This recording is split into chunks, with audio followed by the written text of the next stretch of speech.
പട്ടികജാതി പട്ടികവർഗ പിന്നോക്ക വിഭാഗ വികസന വകുപ്പുകളുടെ കീഴിൽ പൂർത്തിയാക്കിയതും നിർമ്മാണം ആരംഭിക്കുന്നതുമായ 20 പദ്ധതികളുടെയും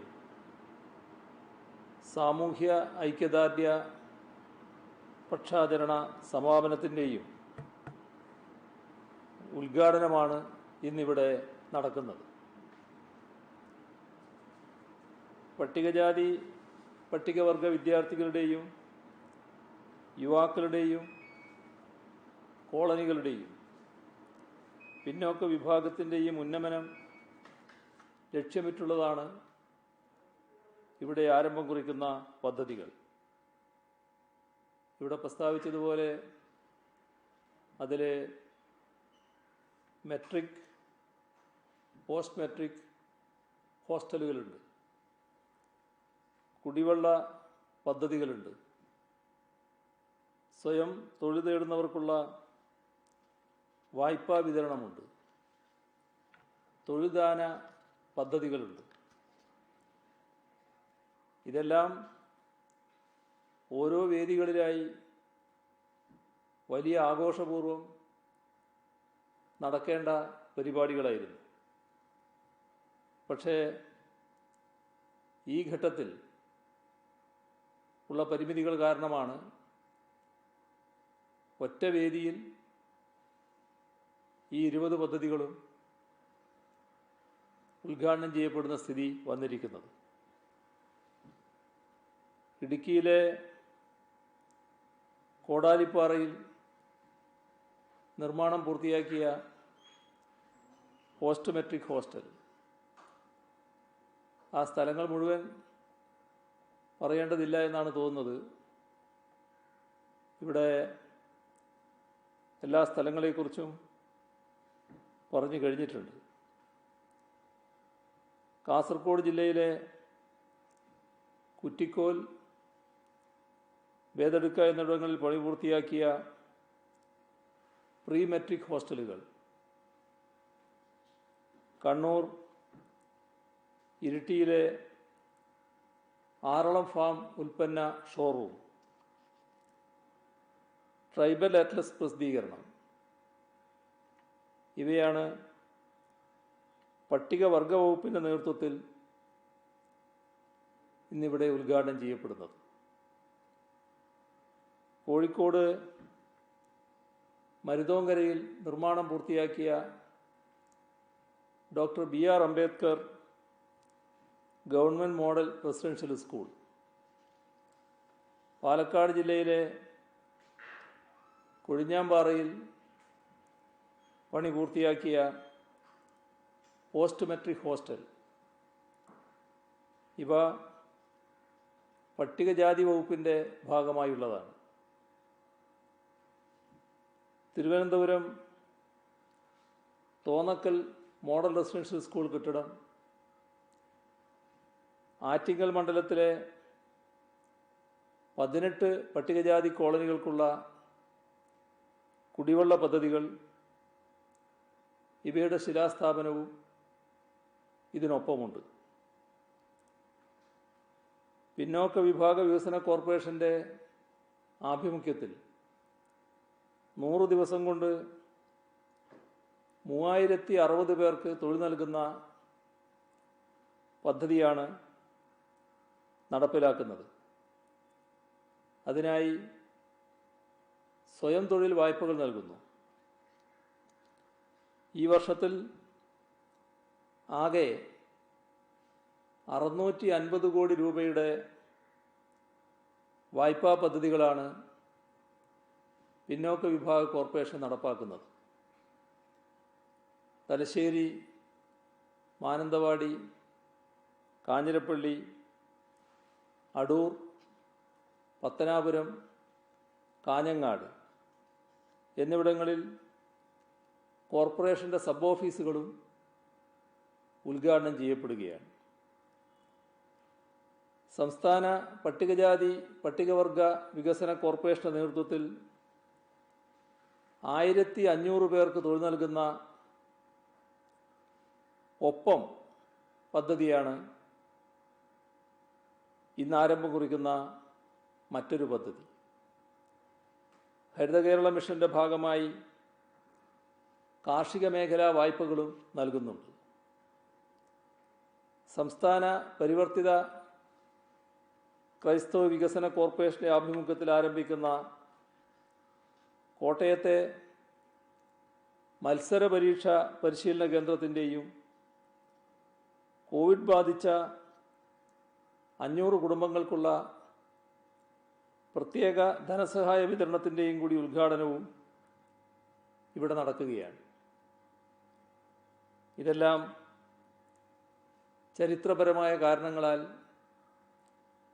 സമൂഹത്തിൻ്റെ പൊതുധാരയിൽ നിന്നും പിന്നോക്കം പോയ ദുർബല വിഭാഗങ്ങളുടെ ഉന്നമനത്തിനു വേണ്ടി സർക്കാർ നടത്തിവരുന്ന ഇടപെടലുകളായി വേണം വിലയിരുത്താൻ. കഴിഞ്ഞ 4.5 വർഷമായി പട്ടികജാതി പട്ടികവർഗ പിന്നോക്ക വിഭാഗങ്ങളുടെ സമഗ്ര വികസനം ലക്ഷ്യമിട്ട് ഇത്തരത്തിലുള്ള നിരവധി പദ്ധതികൾ സർക്കാരിന് യാഥാർത്ഥ്യമാക്കാനായിട്ടുണ്ട്. പ്രധാനമായും ഈ വിഭാഗങ്ങളുടെ വിദ്യാഭ്യാസവും സാമ്പത്തികവും സാമൂഹ്യവുമായ വികസനത്തിനുതകുന്ന പദ്ധതികൾക്കാണ് ഊന്നൽ നൽകിയത്. അതിൽ തന്നെ ഭൂമി, വീട്, അടിസ്ഥാന പശ്ചാത്തല സൗകര്യങ്ങൾ ഇവയൊരുക്കുന്നതിന് അതീവ പ്രാധാന്യം നൽകി. പട്ടികജാതിയിൽപ്പെട്ട 17,177 ഭൂരഹിത കുടുംബങ്ങൾക്ക് വീട് വെക്കാൻ സ്ഥലം നൽകി. 60,000-ലധികം പട്ടികജാതി കുടുംബങ്ങൾക്ക് വീടുകൾ നിർമ്മിച്ചു നൽകി. 201 പട്ടികജാതി കോളനികളിലെ സമഗ്ര വികസന പദ്ധതി പൂർത്തീകരിച്ചു. കുടിവെള്ളം, റോഡ് തുടങ്ങിയ അടിസ്ഥാന സൗകര്യങ്ങൾ വികസിപ്പിക്കുന്നതിന് പദ്ധതി തയ്യാറാക്കി. വാസയോഗ്യമല്ലാത്ത 10,000 വീടുകൾ വാസയോഗ്യമാക്കാനുള്ള പദ്ധതി പ്രകാരം വീടൊന്നിന് 1.5 ലക്ഷം രൂപ വരെ ധനസഹായം നൽകി. വിദ്യാഭ്യാസ രംഗത്താണ് സർക്കാർ ഏറെ ശ്രദ്ധ പതിപ്പിച്ചത്. മികച്ച വിദ്യാഭ്യാസം, തൊഴിൽ പരിശീലനം എന്നിവ നൽകി യുവാക്കളെ സ്ഥിര വരുമാനമുള്ളവരാക്കുക എന്ന ലക്ഷ്യത്തോടെ നടത്തിയ പ്രവർത്തനങ്ങൾക്ക് മികച്ച ഫലമാണുണ്ടായത്. വീട്ടിൽ പഠന സൗകര്യം കുറവായ ഒരുപാട് പട്ടികജാതി വിദ്യാർത്ഥികളുണ്ട്. അവർക്കായി നടപ്പാക്കിയ പഠനമുറി പദ്ധതി നമ്മുടെ നാടിൻ്റെ മാത്രമല്ല രാജ്യത്തിൻ്റെ തന്നെ ശ്രദ്ധ ആകർഷിച്ചു. വീടിനോട് ചേർന്ന് ഒരു മുറി നിർമ്മിച്ച് പഠന സൗകര്യമൊരുക്കി നൽകാൻ 2 ലക്ഷം രൂപ വീതമാണ് സർക്കാർ നൽകിയത്. 12,500 പഠനമുറികൾ ഇതിനകം പൂർത്തിയാക്കി നൽകി. ഇതിവിടെ അവസാനിപ്പിക്കുകയല്ല, ഇനിയും 12,500 പഠനമുറികൾ കൂടി നിർമ്മിച്ച് നൽകുന്നതിനുള്ള നടപടികൾക്ക് തുടക്കമിട്ടു. വിദ്യാർത്ഥികൾക്കുള്ള വിദ്യാഭ്യാസ ആനുകൂല്യങ്ങൾ 50% ഉയർത്തി. നിരവധി പുതിയ വിദ്യാഭ്യാസ സ്ഥാപനങ്ങളും ഹോസ്റ്റലുകളും ഒരുക്കി. 3 മോഡൽ റെസിഡൻഷ്യൽ സ്കൂളുകൾ ആരംഭിച്ചു. 3 പോസ്റ്റ് മെട്രിക് ഹോസ്റ്റലുകൾ തുടങ്ങി. 18 ITIകൾക്കാണ് തുടക്കം കുറിക്കാൻ കഴിഞ്ഞത്. ഇതോടൊപ്പം ശ്രദ്ധിക്കേണ്ട ഒരു കാര്യമാണ്, വിദേശത്ത് പഠിക്കുന്നതിനും തൊഴിൽ നേടുന്നതിനും സർക്കാർ തയ്യാറാക്കിയ പദ്ധതി. അതിനായി പരമാവധി 25 ലക്ഷം രൂപ വരെ ധനസഹായം നൽകുന്ന നിലയുണ്ടായി. വിദേശത്ത് തൊഴിൽ നേടുന്നതിന് 4162 പേർക്ക് 1 ലക്ഷം രൂപ വീതം ധനസഹായം നൽകി. 80,000-ഓളം പേർക്ക് ചികിത്സാ ധനസഹായം നൽകി. 70,000 കുടുംബങ്ങൾക്ക് 1 ലക്ഷം രൂപ വരെ കടാശ്വാസം നൽകി. പെൺകുട്ടികളുടെ സമഗ്ര വികസനത്തിനായി വാത്സല്യനിധി എന്ന പേരിൽ ഇൻഷുറൻസ് പദ്ധതി നടപ്പാക്കി. പട്ടികവർഗക്കാർക്കായും ഇതേപോലെ ഒട്ടനവധി പദ്ധതികളാണ് നടപ്പാക്കിയത്. അവർക്ക് മെച്ചപ്പെട്ട വിദ്യാഭ്യാസ സൗകര്യങ്ങൾ നൽകി. അതോടൊപ്പം തന്നെ തൊഴിൽ പരിശീലനം നൽകി. തൊഴിൽ നേടുന്നതിനും അതുവഴി സാമ്പത്തികമായി പട്ടികവർഗ വിഭാഗത്തെ ശാക്തീകരിക്കാനുമാണ് സർക്കാർ ശ്രമിച്ചത്. അതിനായി വിദ്യാഭ്യാസ സൗകര്യങ്ങൾ മെച്ചപ്പെടുത്തി.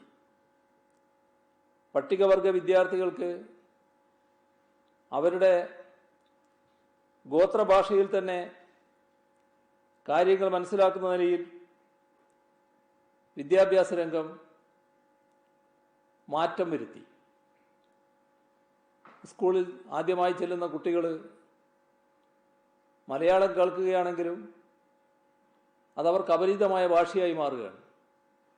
കാരണം വീട്ടിലവർ സംസാരിക്കുന്ന ഭാഷ, ആശയവിനിമയം നടത്താനുള്ള പ്രയാസം, ഇത് മനസ്സിലാക്കിയാണ് അക്കാര്യത്തിന് പരിഹാരമെന്ന നിലക്ക് 267 മെന്റർ ടീച്ചർമാരെ നിയമിച്ചത്.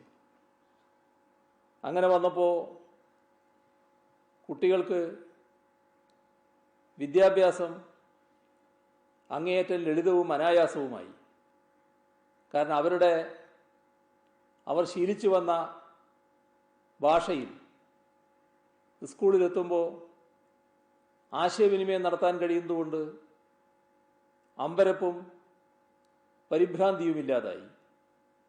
വിദ്യാഭ്യാസത്തോട് തന്നെ ആഭിമുഖ്യം പുലർത്താൻ കഴിയുന്ന അവസ്ഥയായി. ഇതോടൊപ്പം വിദ്യാർത്ഥികളുടെ പഠന സൗകര്യത്തിൻ്റെ പ്രശ്നം, നമ്മുടെ ആദിവാസി വീടുകൾ അടുത്തടുത്തായതുകൊണ്ട് വീടിനോട് ചേർന്ന് പഠനമുറി എന്നത് അതിനുള്ള അപ്രായോഗികത കണക്കിലെടുത്ത് ഊരുകളിൽ വിദ്യാർത്ഥികൾക്ക് ഒന്നിച്ചിരുന്ന് പഠിക്കാൻ 500 സാമൂഹ്യ പഠനമുറികൾ ഒരുക്കുകയുണ്ടായി. ഇതിൽ 250 പൂർത്തിയാക്കി കഴിഞ്ഞു. കൊറഗ വിഭാഗത്തിൽപ്പെടുന്ന വിദ്യാർത്ഥികൾക്കായി കാസർഗോഡ് മോഡൽ റെസിഡൻഷ്യൽ സ്കൂൾ തുടങ്ങി.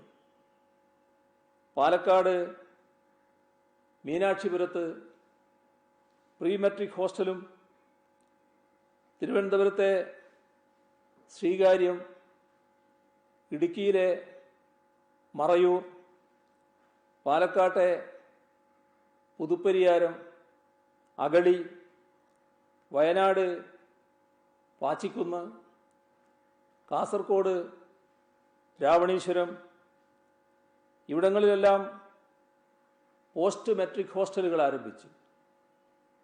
മണ്ണന്തലയിൽ സെൻറ്റർ ഫോർ എക്സലൻസ് എന്ന IT പരിശീലന സ്ഥാപനം ആരംഭിച്ചു. 1,32,000 പേർക്ക് ചികിത്സാ ധനസഹായം. 100 പട്ടികവർഗ യുവതീ യുവാക്കൾക്ക് പ്രത്യേക റിക്രൂട്ട്മെന്റ് വഴി പോലീസ്, എക്സൈസ് വകുപ്പുകളിൽ ജോലി. ഇങ്ങനെ എത്രയോ പദ്ധതികൾ ഈ രംഗത്ത് എടുത്തു പറയാൻ സാധിക്കും. സംസ്ഥാന പിന്നോക്ക വിഭാഗ വികസന കോർപ്പറേഷനാകട്ടെ 4.5 വർഷത്തിനിടയിൽ 2 ലക്ഷത്തിലധികം ഗുണഭോക്താക്കൾക്കായി 1,931 കോടി രൂപയുടെ വായ്പയാണ് അനുവദിച്ചത്. കോർപ്പറേഷൻ ആരംഭിച്ച് നാളിതുവരെ വിതരണം ചെയ്ത തുകയുടെ 49% വരും ഈ തുക. പ്രവാസികൾ, ഭവൻരഹിതർ, താഴ്ന്ന വരുമാനക്കാർ, സ്റ്റാർട്ടപ്പുകൾക്ക് ഒരുങ്ങുന്ന പ്രൊഫഷണലുകൾ, ശുചീകരണ തൊഴിലാളികൾ, ഇങ്ങനെ വിവിധ വിഭാഗങ്ങൾക്ക് വായ്പ നൽകി. പാലക്കാട് കണ്ണമ്പ്രയിൽ ക്രാഫ്റ്റ് വില്ലേജ് യാഥാർത്ഥ്യമാക്കി. ഇത്തരം പ്രവർത്തനങ്ങളുടെ മികവ് ദേശീയ തലത്തിൽ തന്നെ അംഗീകരിക്കുന്ന നിലയുണ്ടായി. രാജ്യത്ത് തന്നെ പിന്നോക്കക്കാർക്ക് മികച്ച പ്രവർത്തനം നടത്തിയതിനുള്ള പുരസ്കാരം കോർപ്പറേഷൻ നേടിയെടുത്തു. ഇത്തരത്തിൽ 100 കണക്കിന് നേട്ടങ്ങളാണ് ഈ രംഗത്ത് നമുക്ക് ചൂണ്ടിക്കാണിക്കാൻ കഴിയുക.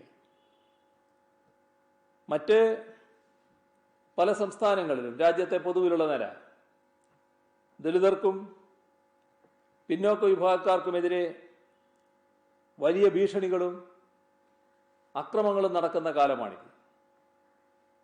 അപ്പോഴാണ് ഇവിടെ നമ്മുടെ കേരളത്തിൽ സർക്കാർ ഈ വിഭാഗങ്ങൾക്കായി സംരക്ഷണ പ്രവർത്തനങ്ങളും ജീവിത നേട്ടങ്ങൾ ഉണ്ടാക്കുന്ന പദ്ധതികളും നടപ്പിലാക്കുന്നത് എന്ന് നാം പ്രത്യേകം കാണേണ്ടതുണ്ട്. ഇടതുപക്ഷ സർക്കാരുകൾ എക്കാലത്തും പിന്നോക്ക വിഭാഗങ്ങളോട് ഈ നിലപാടാണ് സ്വീകരിച്ചിട്ടുള്ളത് എന്നത് കാണാൻ നമുക്ക് കഴിയും. ദളിതർക്ക് സാമ്പത്തികമായും സാമൂഹികമായും സ്വന്തം കാലിൽ നിൽക്കാൻ വേണ്ട കരുത്ത് നൽകാൻ കേരള സംസ്ഥാനം രൂപം കൊണ്ട് ആദ്യം അധികാരത്തിൽ വന്ന 1957 EMS നേതൃത്വം കൊടുത്ത മന്ത്രിസഭ മുതൽ എല്ലാ ഇടതുപക്ഷ സർക്കാരുകളും ശ്രമിച്ചിട്ടുണ്ട് എന്നുള്ളത് വസ്തുതയാണ്.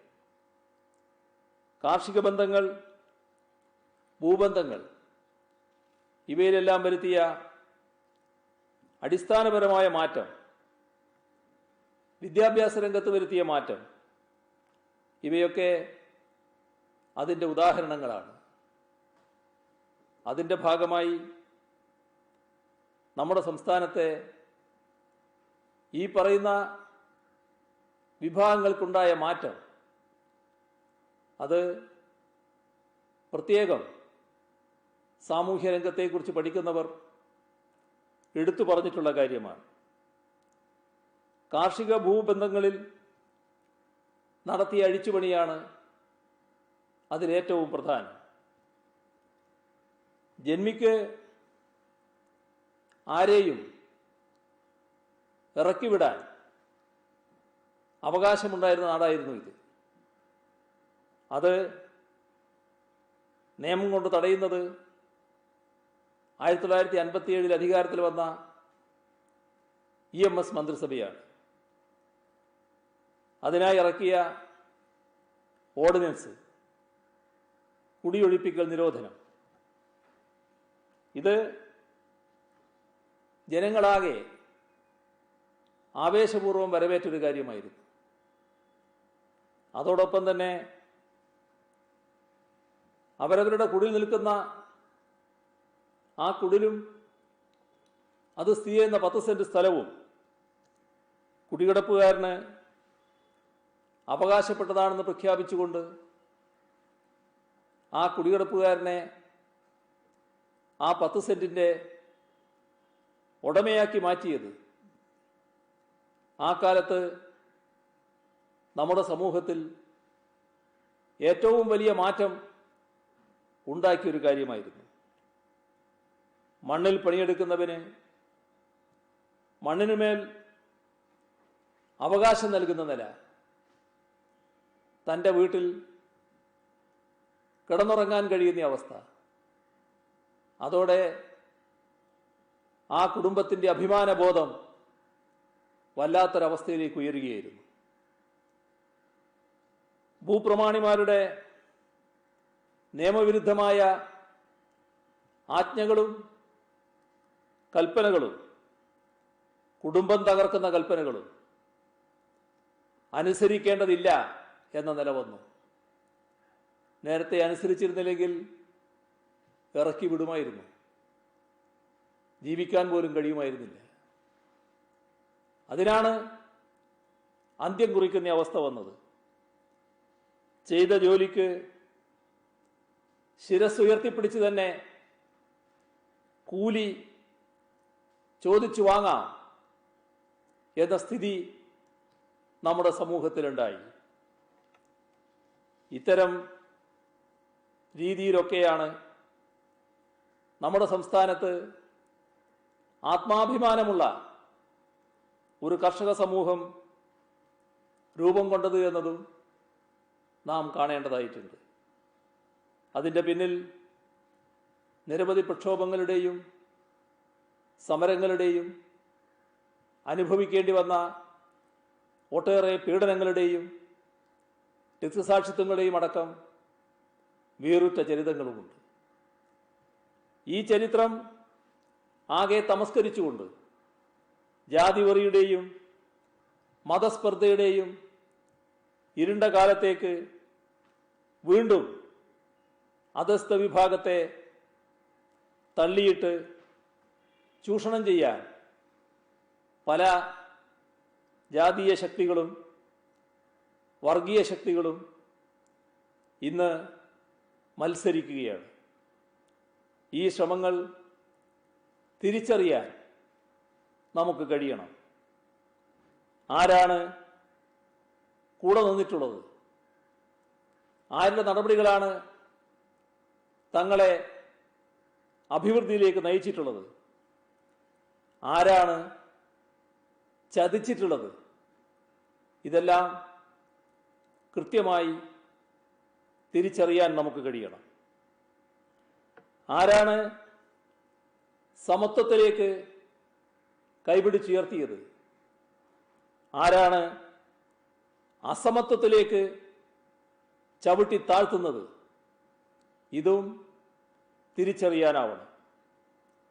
ആരാണ് മനുഷ്യരെയാകെ ഒരുപോലെ കാണുന്നതെന്നും ആരാണ് ഐക്യത്തിൻ്റെയും തൊട്ടുകൂടായ്മയുടെയും ഇരുണ്ട കാലത്തേക്ക് സമൂഹത്തെ വലിച്ചിഴക്കുന്നതെന്നും മനസ്സിലാക്കണം.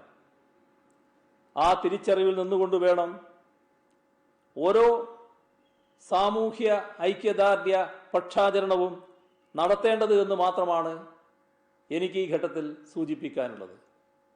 ഒട്ടേറെ കാര്യങ്ങൾ ഇതുമായൊക്കെ ബന്ധപ്പെട്ട് സ്വാഭാവികമായും പറയേണ്ടതുണ്ടെങ്കിലും അത്തരം കാര്യങ്ങളിലേക്ക് വിശദമായി ഞാൻ ഈ ഘട്ടത്തിൽ കടക്കുന്നില്ല. നിറഞ്ഞ സന്തോഷത്തോടെ ഈ 20 പദ്ധതികളും ഐക്യദാർഢ്യ പക്ഷാചരണത്തിൻ്റെ സമാപനവും ഉദ്ഘാടനം ചെയ്ത് അറിയിച്ചുകൊണ്ട് അവസാനിപ്പിക്കുന്നു. നിങ്ങൾക്കെൻ്റെ സ്നേഹാഭിവാദനങ്ങൾ. അടുത്തത് ബഹുമാനപ്പെട്ട മുഖ്യമന്ത്രി ഒരു പ്രധാനപ്പെട്ട ദൗത്യം കൂടി നിർവഹിക്കുകയാണ്. ആദിവാസി മേഖലയെ സംബന്ധിച്ച് ആദ്യത്തെ ഒരു ട്രൈബൽ അഡ്രസ് ശ്രമത്തിന്റെ ഭാഗമായിട്ടാണ് അത് രൂപം കൊണ്ടിട്ടുള്ളത്. അത് ബഹുമാനപ്പെട്ട മുഖ്യമന്ത്രി ഔപചാരികമായി റിലീസ് ചെയ്യും.